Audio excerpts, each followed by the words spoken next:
প্ৰিয় ছাত্ৰ ছাত্ৰীসকল, আজি ক্লাছ 9 বিজ্ঞানৰ অষ্টম অধ্যায়ৰ অন্তৰ্গত গতিৰ বিষয়ে আজি আলোচনা কৰিম। আজিৰ আলোচনাৰ বিষয় হৈছে গতি, মোশ্যন। গতিনো কি? গতি কাক কয়? সেইটো প্ৰথমে আমি বুজি লওঁ।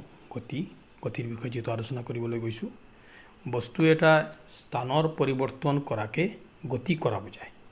বস্তু এটাই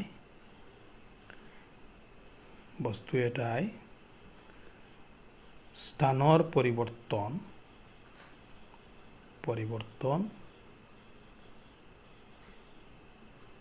কৰাকে কি বুজায়? গতি কৰা বুজায়।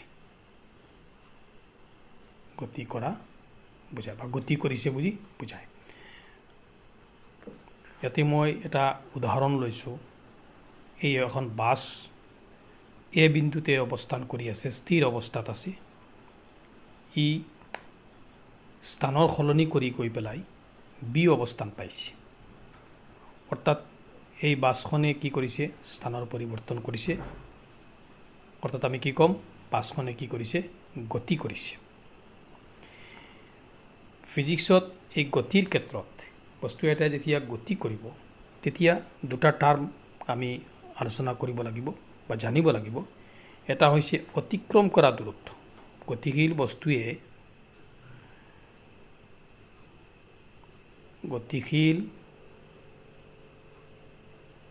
বস্তুৱে অতিক্ৰম কৰা দূৰত্ব।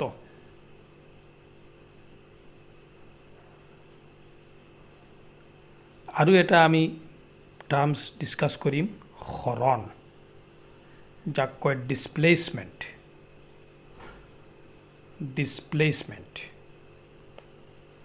এই দুইটা বিষয়, ইম্পৰ্টেণ্ট বিষয় আমি আলোচনা কৰিম। এটা হৈছে অতিক্ৰম কৰা দূৰত্ব আৰু এটা হৈছে সৰণ বা ডিছপ্লেচমেণ্ট। এইটো আলোচনাৰ মূল বিষয় আজিৰ। অতিক্ৰম কৰা দূৰত্ব ধৰা হ'ল যে এটা বস্তু ইয়াৰ পৰা যাত্ৰা আৰম্ভ কৰিছে, এই পইণ্টৰ পৰা কৰল দেখাত গৈ আছে, ষ্ট্ৰেইট, ইয়াত গৈ ৰখিছে। এ পইণ্টৰ পৰা বি পইণ্টলৈ গৈছে। এইখিনি দূৰত্ব ধৰি লৈছোঁ 20 মিটাৰ। গতিকে বস্তুটোৱে অতিক্ৰম কৰা দূৰত্ব হৈছে 20 মিটাৰ। ঠিক আছে। এতিয়া আৰু এটা চিটুৱেশ্যন লোৱা যাওক। একেই পইণ্ট লৈছোঁ। বস্তুটোৱে এ পইণ্টৰ পৰা যাত্ৰা আৰম্ভ কৰিছে, বি পইণ্টত গৈ আকৌ উভতি আহি ইমানখিনিলৈকে আহিছে, চি পইণ্টত আহিছে। ইয়াৰ পৰা চিৰ দূৰত্ব ধৰি লৈছোঁ 15 চেণ্টিমিটাৰ আৰু এইটো দূৰত্ব ধৰিছোঁ 5 মিটাৰ। এতিয়া বস্তুটোৰ অতিক্ৰম কৰা দূৰত্ব কিমান হ'ব? ইয়াত এইটো চিটুৱেশ্যনত, এইটো ক্ষেত্ৰত কি হ'ব? বস্তুটোৱে, বুজি ল'বা দেই ভালকৈ, বস্তুটোৱে অতিক্ৰম কৰা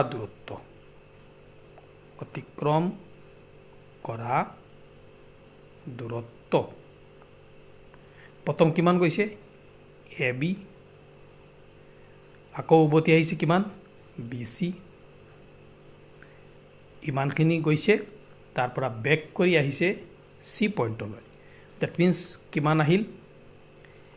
ইয়াৰ পৰা বিলৈ কিমানখিনি ধৰিছিলোঁ? 20 মিটাৰ। এগেইন বেক কৰিছে বিৰ পৰা চিলৈ, দিছ ইজ 5 মিটাৰ।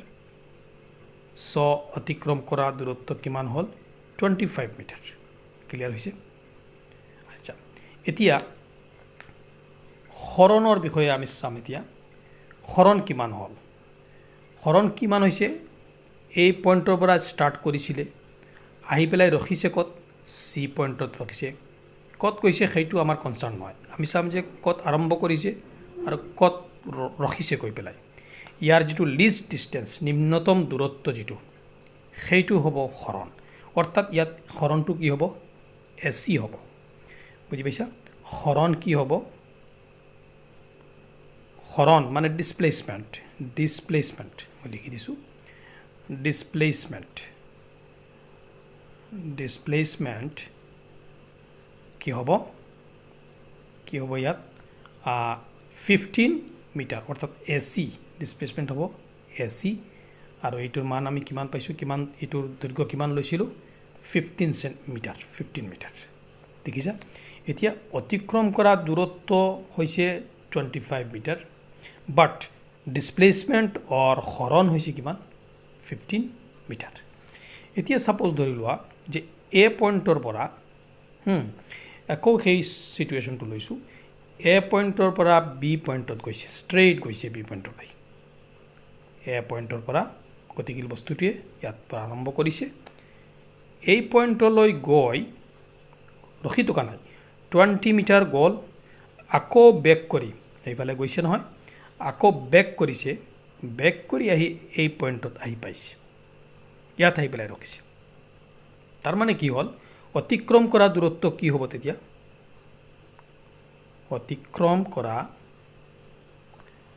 দূৰত্ব তেতিয়া কি হ'ব AB প্লাছ কি BA এতিয়া AB আমি দৈৰ্ঘ্য কিমান ধৰিছিলোঁ 20 মিটাৰ এণ্ড BA অলছ' কি হ'ব 20 মিটাৰ কিমান হৈ আছে 40 মিটাৰ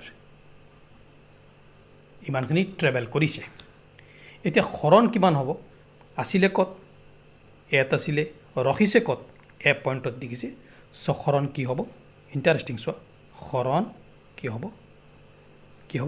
0 হ'ব হৰণ হ'ব 0 অৰ্থাৎ কোনো গতিশীল বস্তুৰ হৰণ কি শূন্য হ'ব পাৰে কেনেকুৱা হ'ব পাৰে আৰু এটা সিচুৱেশ্যন লোৱা যাওক বুজাৰ কাৰণে কৈছোঁ দেই ভালকৈ চাবা এটা সাৰ্কুলাৰ মোশ্যন এটা বৃত্তৰ পুখুৰী এটাই ধৰিছোঁ গোল পুখুৰী গুৰণীয়া পুখুৰী এটা পুখুৰীৰ পাৰেদি ল'ৰা এটাই দৌৰি আছে ইয়াৰ পৰা কি যাত্ৰা আৰম্ভ কৰিছে সাপোজ ইয়াৰ পৰা যাত্ৰা আৰম্ভ কৰি গৈছে ল'ৰাটো গৈ পেলাই ইমানখিনিত কি ৰখি গ'ল এতিয়া ধৰি লোৱা এই ডায়ামিটাৰৰ যিটো ব্যাসৰ প্ৰান্ত বিন্দুতে ধৰি লৈছোঁ যে এইটো এ পইণ্ট এইটো হৈছে বি পইণ্ট ল'ৰাটোৱে এৰ পৰা আৰম্ভ কৰিছে যাত্ৰা আৰু গৈছে এইফালে গৈ পেলাই ই পি পইণ্টত ৰখি গ'ল তেতিয়া কি হ'ব ই অতিক্ৰম কৰা দূৰত্ব বৃত্তৰ পৰিধি কিমান আছিল 2πr নহয় জানো এই ল'ৰাটোৱে অতিক্ৰম কৰা দূৰত্ব কি হ'ব ল'ৰাটোৱে এইটো ক্ষেত্ৰত দেই অতিক্ৰম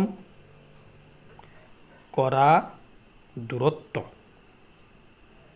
কি হ'ব এই পৰিধিৰ আধা নহয় জানো মুঠ বৃত্তটোৰ পৰিধিৰ আধা দ্যাট মিন্স কি হ'ব 2πr/2 পৰিধি হৈছে 2πr/2 দ্যাট মিন্স কি পাই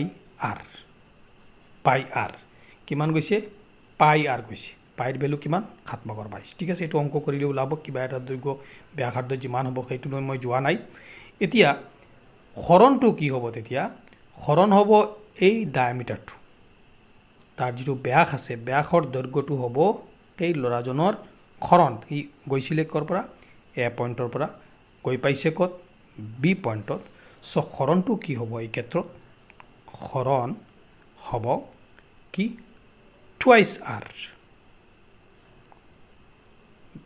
বৃত্তটোৰ ব্যাস মানে টুৱাইছ আৰ এতিয়া টুৱাইছ আৰ আৰু পাই আৰ একে নহয় আৰু তুমি দেখি আছা চোৱা এইটোৰ দৈৰ্ঘ্যটো কি হ'ব বেছি হ'ব ইয়াত কিমান হ'ব কম হ'ব গতিকে এইখিনি হ'ব তাৰ হৰণ এইটো হ'ব কি অতিক্ৰম কৰা দূৰত্ব অৰ্থাৎ হৰণ কওঁতে আমি কি ক'ম য'ৰ পৰা বস্তুটো যাত্ৰা আৰম্ভ কৰিছিলে আৰু য'ত গৈ ৰখিছে তাৰ যিটো লিষ্ট ডিষ্টেঞ্চ যিটো আটাইতকৈ ন্যূনতম যিটো দূৰত্ব ষ্ট্ৰেইট দূৰত্ব যিটো আছে সেইটোৱে হ'ব তাৰ ডিসপ্লেসমেন্ট এতিয়া ধৰি লোৱা যে এ পইণ্টৰ পৰা ল'ৰাটো আৰম্ভ কৰিছিলে এই যাত্ৰা আৰম্ভ কৰিছে আকৌ আহি পেলাই এ পইণ্টত ৰখি গ'ল তেতিয়া কি হ'ব তেতিয়া তাৰ অতিক্ৰম কৰা দূৰত্ব কি হ'ব 2πr কাৰণ বৃত্তৰ পৰিধি 2πr আৰু হৰণ কি হ'ব তেতিয়া 0 হ'ব বুজি পাইছা কথাটো গতিকে আমি আজি এই সম্পৰ্কে আলোচনা কৰিলোঁ যে গতিশীল বস্তু এটাৰ ক্ষেত্ৰত